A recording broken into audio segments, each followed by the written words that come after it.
यह बात नोएडा के एक बहुत ही बड़े शहर की है, जहां आराध्या नाम की एक पढ़ी लिखी लड़की रहा करती थी। आराध्या एक छोटे से परिवार से थी, जिसमें उसके माता पिता और एक भाई रहा करता था। आराध्या एक शैक्षणिक और संपन्न परिवार से थी, इसलिए उसके माता पिता शिक्षा को ही पहली प्राथमिकता देते थे। इसलिए उन्होंने अपने दोनों बच्चों की शिक्षा करवाई। उनके घर में शिक्षा का बहुत ही महत्व था और इसी तरह आराध्या ने अपनी 12वीं की परीक्षा उत्तीर्ण करके कॉलेज में एडमिशन लिया। वह अब रोज कॉलेज जाती थी, पढ़ाई करती थी, इधर उधर घूमती थी, फिर घर आया करती थी। ऐसे ही धीरे धीरे करके कॉलेज में उसकी मुलाकात सुमित नाम के एक लड़के से हुई। ओह हेलो मैडम जी, ये देखो आपकी बुक तो वहाँ पे चेयर पे रह गई थी जहाँ पे आप बैठी थी, इसलिए आप अपनी बुक ले लीजिए। ओह, मेरी बुक वहाँ छूट गई थी। Thank you. वैसे मेरा नाम आराध्या है और आपका नाम क्या है? मेरा नाम सुमित है। वैसे नाइस टू मीट यू, आपसे मिलके बहुत ही अच्छा लगा।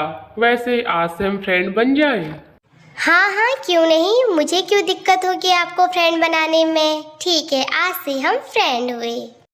ऐसे ही सुमित और आराध्या कॉलेज के दौरान एक दूसरे से मिलते हैं और धीरे धीरे बेस्ट फ्रेंड बन जाते हैं। उनकी दोस्ती इतनी गहरी हो जाती है कि दोनों को एक दूसरे से प्यार हो जाता है। वो आराध्या, मुझे तुमसे एक बात कहनी थी। देखो आराध्या, मैं तुम्हें सच में बहुत प्यार करने लगा हूँ। क्या तुम भी मुझसे प्यार करती हो? क्या तुम मुझसे शादी करोगी?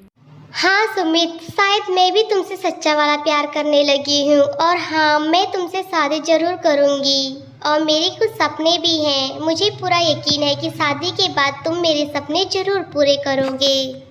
हाँ आराध्या, क्यों नहीं। एक बार हम दोनों की शादी हो जाए, फिर हम दोनों मिलकर तुम्हारे सपने पूरे करेंगे। मैं तुम्हें आगे जरूर पढ़ाऊंगा।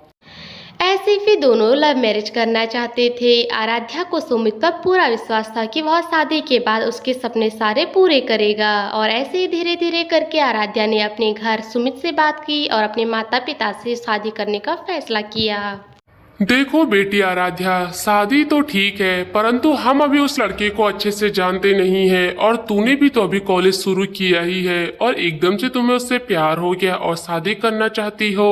नहीं बेटी, हम तुमसे उससे शादी नहीं करेंगे, क्योंकि तेरे कुछ सपने हैं। हम चाहते हैं कि पहले तुम अपने सपने पूरे करो, उसके बाद शादी करो। नहीं मम्मी पापा, प्लीज मान जाओ ना शादी करने के लिए। और वैसे भी सुमित ने मुझसे वादा किया है, वो एक बहुत ही अच्छा लड़का है। वो मुझसे कह रहा था कि शादी करके मैं तुम्हारे सारे सपने पूरे करूंगा और मैं तुम्हें आगे को पढ़ाऊंगा।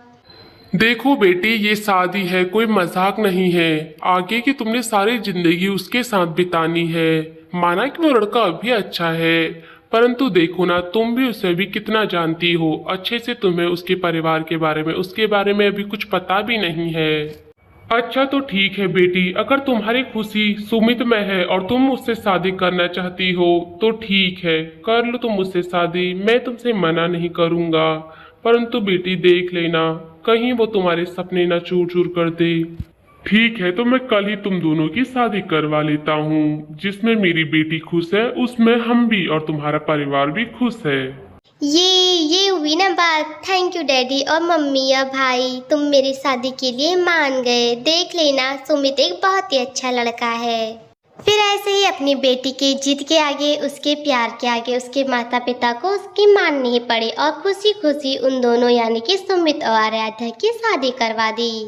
ऐसे ही आराध्या और सुमित की शादी हो गई। दोनों ही एक दूसरे के साथ शादी करके बहुत ही खुश थे। सुमित उसे अपने यानी कि किराए के कमरे में शहर ले आया, जबकि उसके माता पिता दोनों ही गांव में रहा करते थे। परंतु सुमित शहर में ही नौकरी किया करता था, इसलिए उसने किराए का कमरा लिया और दोनों ही पति पत्नी वहां खुशी खुशी रहने लगे।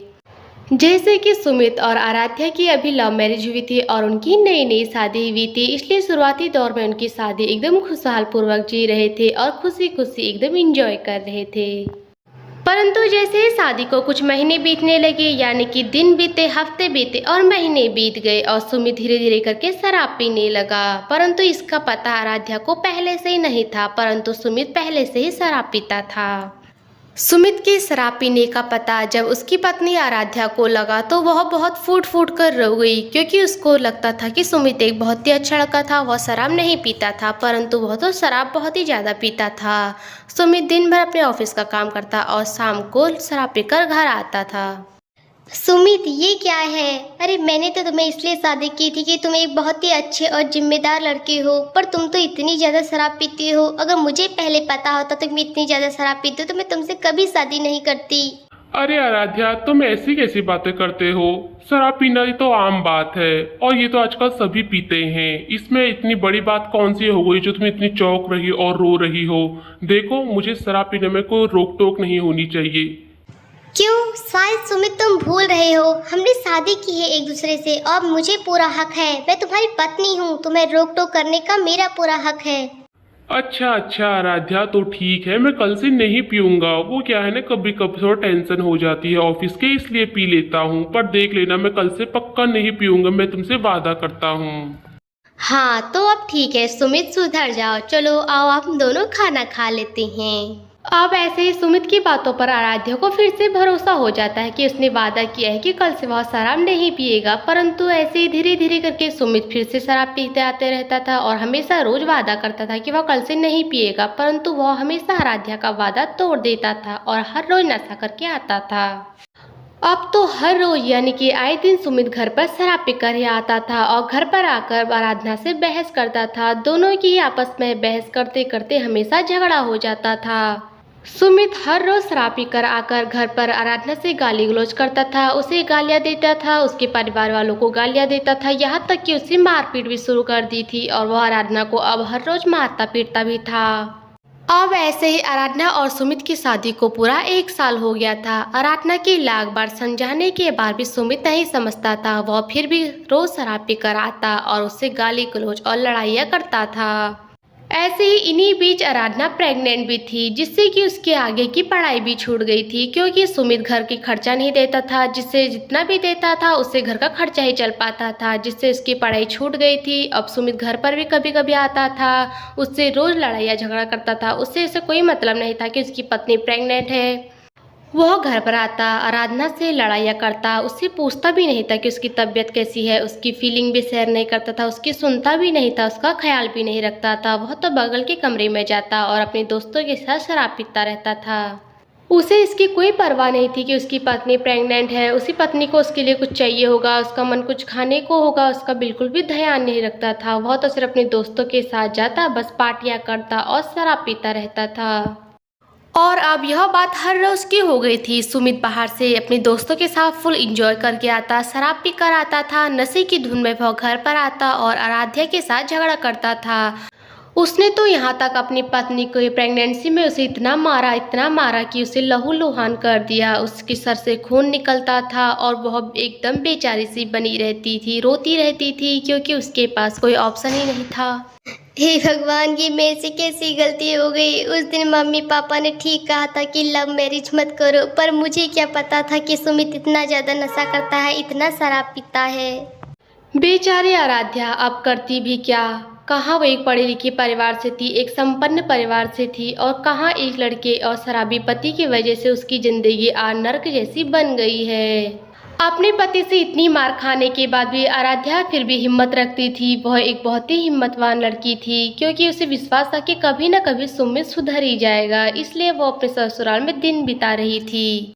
परंतु फिर से एक दिन की बात है, सुमित ने तो एक दिन हद ही कर दी। उसने अपनी प्रेग्नेंट पत्नी पर हाथ उठाने में कोई कसर नहीं छोड़ी। उसने अपनी बेल्ट उतारी और शराब के नशे में उसे इतना मारा कि उसके शरीर से एकदम खून ही खून बहने लगा। एक तो आराध्या का 9वां महीना चल रहा था, ऊपर से सुमित ने उसे इतने कोड़े मारे कि बहुत दर्द से कराहने लगी। एक उसका पेट में बहुत ही दर्द हो रहा था, क्योंकि उसके बच्चे होने वाले थे। वह भागते भागते अपने पड़ोसी के घर गई और खुद को बचाने के लिए वहां से गिड़गिड़ाने लगी।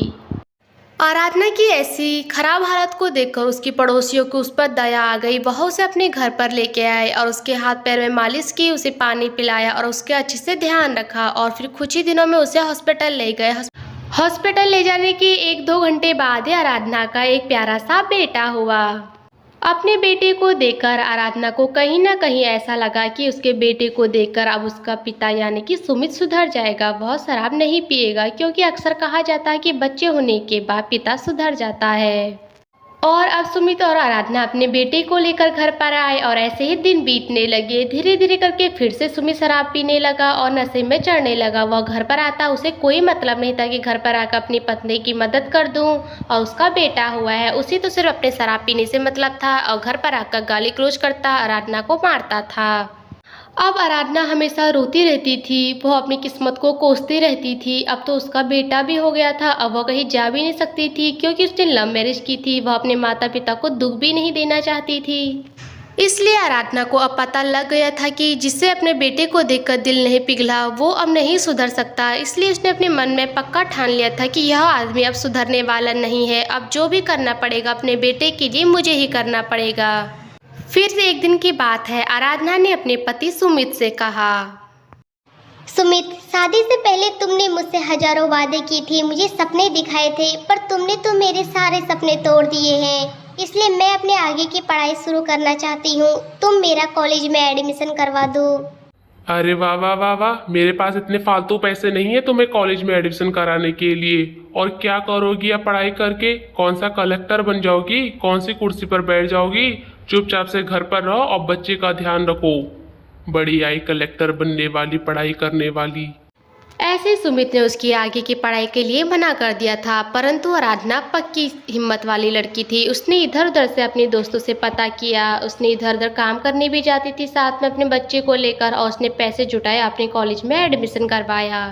और अब ऐसे ही धीरे धीरे वक्त बीतने लगा। आराधना साथ में बाहर का काम भी करती थी, अपने बच्चे का ध्यान भी रखती थी, घर भी संभालती थी और अपनी नौकरी भी करती थी, साथ साथ में पढ़ाई भी किया करती थी। आराधना बहुत ही मेहनती लड़की थी, वह हमेशा मेहनत करती रहती थी। उसने सोच लिया था कि पढ़ाई करके कुछ न कुछ जरूर बनना है और अपने पैरों पर खड़ा होना है, परंतु उसने ये भी सोच लिया था कि वह सुमित को कभी नहीं छोड़ेगी, चाहे वह शराब पीता है, परंतु है तो उसका पति ही।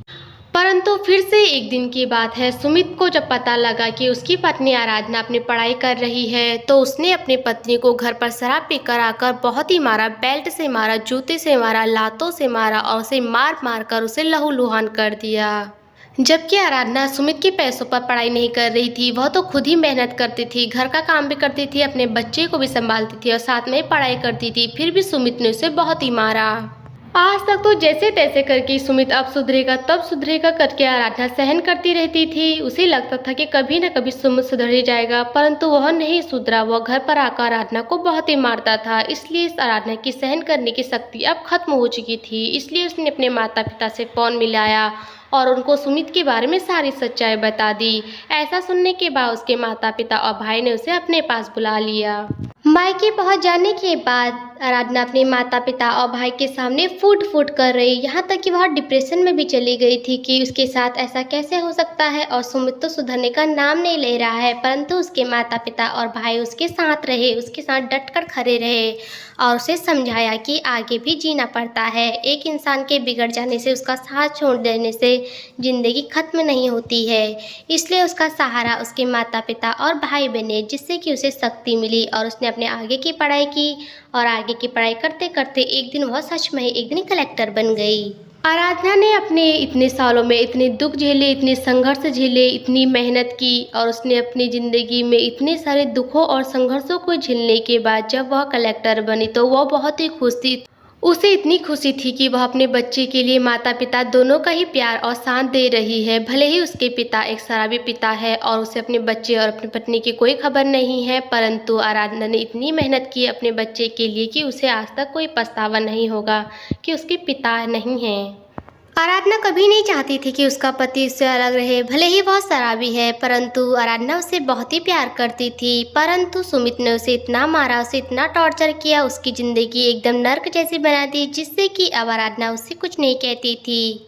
और फिर उसे मजबूरन उसे सुमित को छोड़ना ही पड़ा। उसे अपनी ज़िंदगी को आगे चलाना था, उसे अपने बेटे का भविष्य भी बनाना था, इसलिए उसे सुमित को छोड़ना ही पड़ा। क्योंकि सुमित एक नशे का आदी हो गया था और वह घर में मारपीट करता था और इसी तरह आराधना के जीवन में लव मैरिज के रूप में उसे एक शराबी और हैवान पति मिला, जिसने कि उसकी ज़िंदगी के सारे सपने तोड़ दिए, उसे पढ़ाए भी नहीं और उसकी ज़िंदगी नर्क से भी बदतर कर दी। परंतु आराधना ने अपने जीवन में दुखों और अनेक संघर्षों को झेलकर अपने जीवन में आगे जीने का सोचा और अपने बेटे के लिए भी जीने का सोचा। इसलिए उसने अपने पैरों में खुद खड़ी हुई एक इंडिपेंडेंट वुमेन बनी और अपने बेटे के लिए एक विशाल कायम किया। इसी तरह समाज में आराध्या की तरह न जाने कितनी औरतें और लड़कियां होंगी जो कि इसका शिकार बनी हुई है। इसलिए औरत को आराधना की तरह एक इंडिपेंडेंट वुमेन बनकर अपना जीवन जीना ही पड़ेगा।